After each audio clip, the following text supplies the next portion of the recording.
Kornelia Stephanie's show, Wake Up to Love, Your Call to Action. Join Kornelia as she empowers others to live heaven on earth. Kornelia teaches listeners how to be the authority over yourself, embracing your inner guru. Feel yourself uplifted into limitless expansion, integrating ease and grace in a changing world. This show will cover topics such as unconditional love, your physical body, how to be in extraordinary relationships, create financial and emotional wealth, embracing entrepreneurship in the new earth. Hi, everyone. Welcome to the Kornelia Stephanie Show, Stories of Hope today. I'm excited and honored to be here. I love bringing these stories of hope. And so I want to introduce you to my first guest today. And, you know, a lot of times when we hear these stories of people, of the challenges and adversities that people have overcome, that's what this is really all about. It's showing that whatever challenges that we're faced with, whatever hardships that we're faced with, no matter what it is, that there is a reason and that we can rise above it. And so my first guest today is Henry Katinda. He was born in a remote village in eastern Uganda, and he's a secondary school teacher, a children's advocate, and humanitarian with the aim of alleviating the plight of vulnerable children and the destitute in his community. He founded the Empathy Children's Initiative Uganda, a fully registered community-based charitable nonprofit organization in Eastern Uganda to extend children advocacy, support, housing, feeding, and medical care to orphans, school dropouts, abandoned children, and the vulnerable. The Empathy Children Initiative Uganda also fosters educating young girls on matters of menstrual health, nutrition, HIV prevention, methods, and fighting teenage pregnancies, early marriages, as well as encouraging them to stay in school. Welcome to the show today, Henry Katinda. Thank you for hosting me, Kornelia. I'm excited to appear on this show. I can say it is a dream come true to come and explain to the world my childhood and how it really influenced what I do today. Yeah, that's really good. Take us straight into it. I love how clear you are by saying my childhood and how it influenced to where we are, what you're doing today. So take us to your childhood. Well, I was born in a remote village in eastern Uganda, a fully remote village to absolutely vulnerable parents. My upbringing was quite hectic. I spent most of the time in foster care because by that time my parents could not afford really taking care of me. I spent almost 8 years in foster care. I was educated. I left foster care, came back to my parents. They were a bit doing better. By that time, I went through education. I graduated in 2020 as a secondary school teacher. That is a brief background about my childhood. Yeah. So when you were, like you said, you were an orphan for a while, right? Where you were, where your parents couldn't take care of you, basically, and you had to go somewhere else. How how old were you? I went to be cared by someone else. I was 4 years. 4 years. Yes, 4 years. That was 1999. Yeah. Yeah. Yeah. I stayed in foster care up to 2007. That's when I left and came back to my parents. So what was your foster family like? Like, what was that like? Was it a welcoming, warm, nurturing? It was a bit welcoming. It was an extended family. In Africa, it is very, very common to meet extended families. There were a lot of children, so I was amongst them. I'm very lucky that I was taken as their child. They never mistreated me. They never made me feel like I'm not worthy. At least I can say they were there for me for all the 8 years. Yeah, so they were there for you, and you Mhm. felt like you were getting your needs met as a young man, as a child. You were getting your Uh, needs met. the needs were, I can say, half were met because there were other children who needed their hand. But above all, is that I went to school. That was the most important thing by that time. Going to school without shoes, but as long as you attend school. Yeah. So you say that going to school was the most Mm, important thing. Do mm, you also feel like having a home and being loved and mm, having meals, food? mm, mm. Do you feel that that was also important? Yeah, it was also important because you cannot stay well in school without those issues. Yeah. Yeah, meals were there. Sometimes we could also get involved in preparing the meals. Okay. On weekends, you could go to in the garden to tilt. So that was the kind of life in the family. So when you came back to your parents, what Mm. did you visit your parents throughout the time from when you Yeah, yes, I could often visit 1 week, okay. 2 weeks, 1 week like that. Okay. So you Mm. were still in contact with your parents. They just couldn't take care of you the way you They deserved just, yes, they just couldn't take care of me. My dad was quite young. My mom was also quite young. So they had time to set themselves for all those years. That's when I went back. Yeah. So how old was your mother when she gave birth to you? I'm curious. She was 17. She was 17. Yeah. Mm, So yeah, that's young. Yeah, for mm, sure. So mm, you are today a secondary school teacher. You help, you started the nonprofit. You're mm, helping educating kids to mm, stay in school and stay empowered and mm. helping what made you do this nonprofit? What made you get started in this? What did you want to why did you do this? Mainly, I think my childhood played a pivotal role in forming this nonprofit. Whenever I go back to my area where my parents are and they look at the kids, honestly, I see like maybe I could be like them if I did not get someone to take care of me. Kids in a dire state, kids really needy, extremely needy. I don't know if you took time and checked through the photos on my LinkedIn, extremely needy. So I felt that I should reciprocate. I should give back. In 2019, I was in college. That's when I really started to collect clothes from my mates at college, collect clothes from those who are willing to donate so I could take them back in the village, give, give clothes to those children. So in 2020, I really needed to register a nonprofit to make this something legal because I could not operate as an individual. I needed a platform. I needed an organization to help me reach out to different people all over the world to really help where they can help the children back home. Yeah, that's really wonderful that you're doing that and that you didn't, stop where you were and that you said, I want to be able to have the platform, I want to be able to be reaching Mm, more people. So mm. where is it that people can, look more into the direction of maybe supporting you and maybe supporting your cause? Like, what do you want people to do?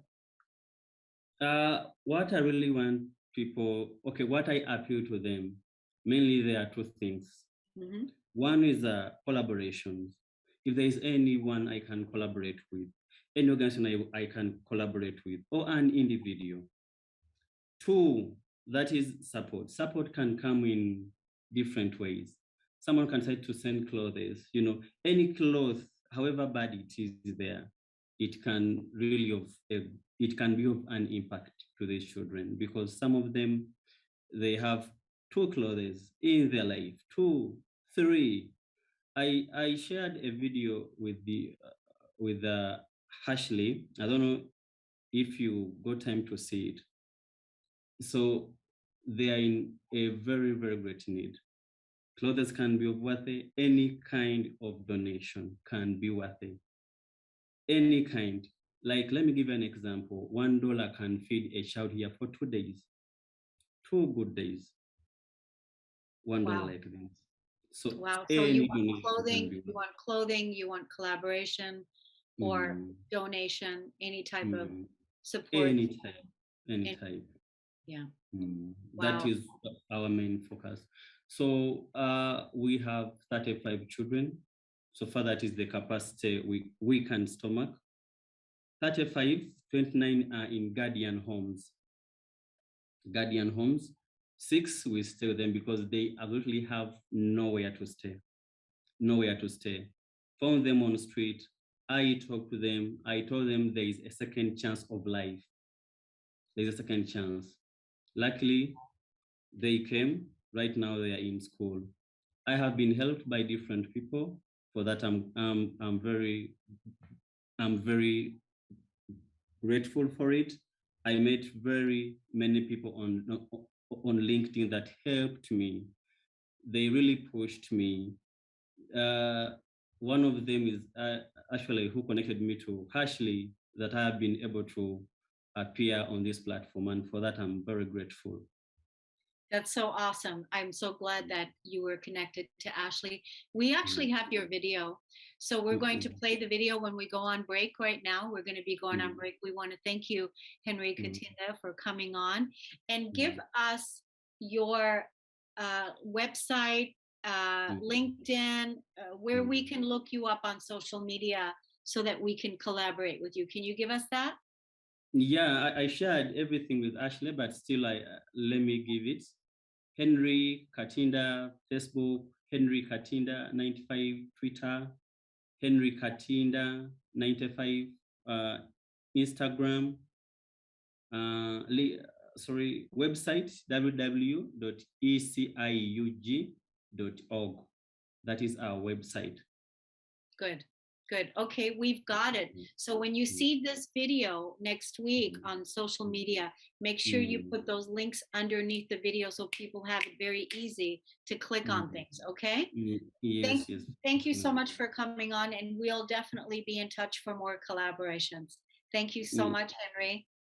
Thank you so much for hosting me, Kornelia. I'm very grateful for this show, and I've been following it closely from November when my friend Amanda Thomas appeared on it. That's when I said, oh, this is a very good show and I would like to appear on it too. Good job. And you did. Thank you for that. And thank you for coming on, and thank you for the work you're doing in the world. Welcome. Okay. Kornelia. We're going to take a break, and Jacob's going to play the video, and we'll be right back. Hello, thank you for checking on us. My name is Henry Katinda, and I'm the founder of Empathy Children Initiative Uganda, a community-based charitable non-profit operating in eastern Uganda in a district called Mayuge. We set up Empathy Children Initiative Uganda, particularly to help vulnerable children in our community. We found these children extremely lacking. They were in a dire state. They had no compassion. They had no love. There was no one to care. We felt the urge to reach out to them with the little we could, and we indeed provided to the capacity of our small resources. We could source clothes from well-wishers from the local churches and brought them to these vulnerable children. In June, we became a fully registered community-based charitable non-profit to extend education, medical care, housing to the orphaned the needy, the abandoned children, street children within our community. We feel a lot of empathy within us to provide these services to the struggling children, to the downtrodden in our community. Besides that, Empathy Children Initiative also addresses a wide range of social issues. Issues like providing clean water to the people. We do reach out to girls in their schools. We teach them about menstrual health and also provide them with sanitary towels where possible.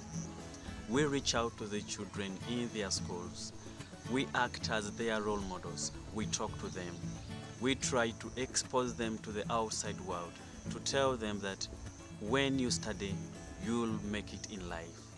Try to erase all the local stereotypes that prevent these girls from going to school. Empathy Children Initiative, on the same note, also advocates for children's rights, children to be treated fairly, and also advocate against child abuse. Not only that, Empathy Children Initiative also reaches out to the community to teaching them about agriculture so that we ensure self-sustainability in their livelihoods. Our main focus is on vulnerable children in our community. We help them with feeding, we help them with medical care, we help them with education, and as of now, we also stay with 6 of them. We have done our best to provide for these children. However, the task is extremely overwhelming. This is where we come to you, seeking for your support to help us extend a helping hand to the vulnerable children and also help us complete our mission of restoring hope for the destitute. Thank you so much. May God bless you.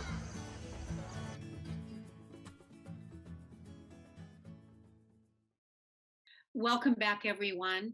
I want to take you straight into my next guest, who is Dr. Shamile Bernard, also known as the original Love Doctor. She's a certified international speaker, vision goal boarding specialist, infidelity recovery mentor, qualified family and life relationship strategist. She's also the CEO of Majestic Kingdom and the Love Doctor 8.com. She inspires and equips all families and millennials with the tools needed to regulate their lives and marriage. She helps them crush obstacles standing in the way of their destiny. She's been working with couples and individuals towards building better relationships for over 10 years. And apart from relationship strategizing, she also does life and business vision coaching for couples and entrepreneurs. Welcome, the Love Doctor, to the Kornelia Stephanie Show. Hi, thank you so much for Great having me. Yes. Yeah, it's Great good to have you. So, my gosh, I mean, the Love Doctor, what is it that the world needs? Love, sweet love.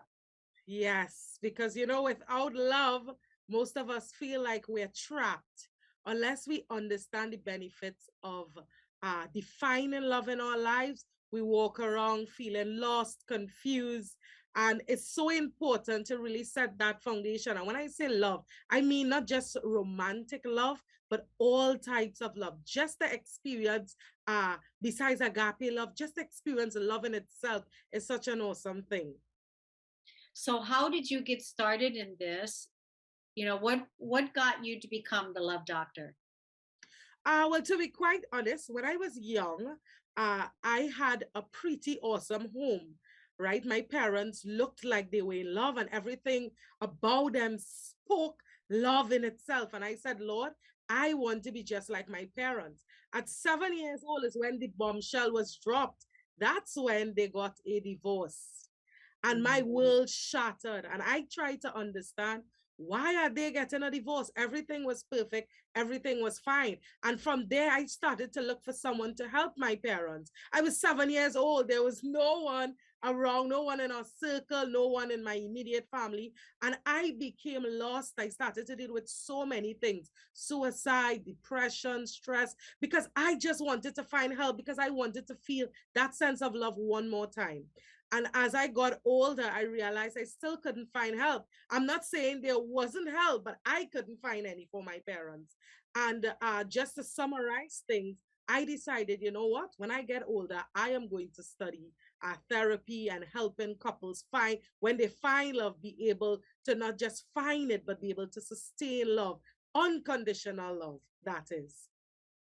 Wow, that's powerful. I mean, from a time that you were a little girl, you were trying to help your parents. And that just goes to show you that right away you were already in that helping stage to help facilitate love, to keep the relationships strong. And so from the time you were a little girl, you were already relationship mentoring and coaching. So you Yes. specialize in infidelity coaching. So do you have a story there that Of course. I mean, as I got older, I realized that when I am attracting the opposite sex, I would always attract men who would be unfaithful. And I couldn't understand why. So each relationship would leave me in tears and leave me in a painful position. And I'd always be crying and trying to understand, what am I doing wrong? Because what most times people don't understand with infidelity is it affects your everyday. Every part of you is affected when it happens to you. You start questioning your self-esteem, your self-confidence. You lose it. You start to feel like something is wrong with you. While with the next person who you invested time and you love will go behind your back and betray you. So I couldn't find closure in most of my relationships, and all ended in a painful end. So I was now stuck in between. Lord, what should I do? Who should I turn to? And yes, we have therapists. Yes, we have coaches, but I couldn't find anyone who could target my exact issue, which was infidelity, and fix my broken heart. And that's what made me specialize in infidelity. good for you? My gosh, I know that is not that's not an easy time to go through when you're dealing with these betrayals and infidelity. I've experienced that, so I know what that is like when we still allow that type of energy in our lives to devalue us, right? Because Yes. I'm sure that's how you felt, like you weren't enough and that you weren't appreciated and loved. And until you really said, that's it, I'm not going to have that anymore, right? Yes. And now you're helping others do that. So do you specialize with couples right now, that people can, if people are going through relationship issues, that they can contact you? Is that Of course, they can, especially. So, what I normally tell people, I help couples rewrite their love stories, especially after infidelity. So, I help you wow? through that healing stage, whether you want to make the marriage work or you just want to find closure within yourself and love yourself one more time. Yes. So do you find that sometimes people stay together after infidelity? Of course, I had a lot of couples who stayed together after infidelity. I mean, from our very first session, we can determine if it's going to work or if it wouldn't work. And, a lot of times people think that after infidelity, that's the end. But as long as the both parties are on board and decide one made a mistake, or both of us played a role, I would say. It's not the betrayed partner fault, but both of us played a role in what happened. From there, we take it and we go through each step. I have a 6-step process that we go through to help us get to the next stage, or as I call it, we do a marriage makeover. Yeah. Now you don't have a podcast? I do a lot of lives, I would say, but I haven't started my podcast just Well, yet. then you have to come and talk to me again so that I can help you get your podcast started, because we need the podcast to say the love doctor here on the Transformation Talk Radio. So let's talk about this in the future. I think it's something for you to look into, because I really think that you could be having a call-in show, actually, where you can have people call in and they can talk to you, relationship advice, things like that. It's definitely in the cards. So I definitely see the Love Doctor having her own show. So what is it that you want people to do? Tell us where they can find out more about you, like on social media or whatever. I'm easy to find. You can look for at the Love Doctor 8, the number 8, .com, or on Instagram, on Facebook, same address, at the TAG Love LOVE Doctor and the number 8. And you can find me and we can connect and grow from there. Yeah. So what do you want people to do right now if somebody's listening and they're finding that they're in a relationship that hurts? They're in a relationship that hurts. What are the things that you want them to do, or her? Because most likely it's going to be a female, right? That is. Well, we have men who hurt as well. I have clients who wives are unfaithful, actually. So it's not only women that go through that. What I'm going to say to you is, at this point, if you are the betrayed partner and you feel as though your world is crashing within you, the first thing I need you to do is, this is a framework. First thing is, find whatever devotion you're into, whether it be meditating, whether it be praying, whatever it means. Find yourself and connect to that person, because you have to learn first to connect to that source. And when you connect to the connector, my next step is to start loving yourself. Not self-care, but self-love, meaning your habits, all the things that you used to do and used to say to cater for everyone but you. Change that way. And after you love yourself, then you will have enough to pour into others. And only then, when you start to pour into others, you'll see your life start to transform. And all that hurt and all that pain, you would use that trauma to pour into others, just like I did. You heard it here first on the Kornelia Stephanie Show with the Love Doctor. Thank you so much for coming on the show today. We appreciate you. And thank you to the audience for tuning in and for listening to us. We're going to see you again next week on the Stories of Hope. Stay tuned now for Rosie Perez coming up right next at 12:30. See you soon, everybody. Take care. You've been listening to the Kornelia Stephanie Show, Wake Up to Love, your call to action. Tune in each week on Transformation Talk Radio. Kornelia's joy is to engage others in practical ways, showing us how to live in the new earth in harmony with our true nature. For more information on Kornelia and her extraordinary work, or to listen to past shows, go to her website at korneliastephanie.com.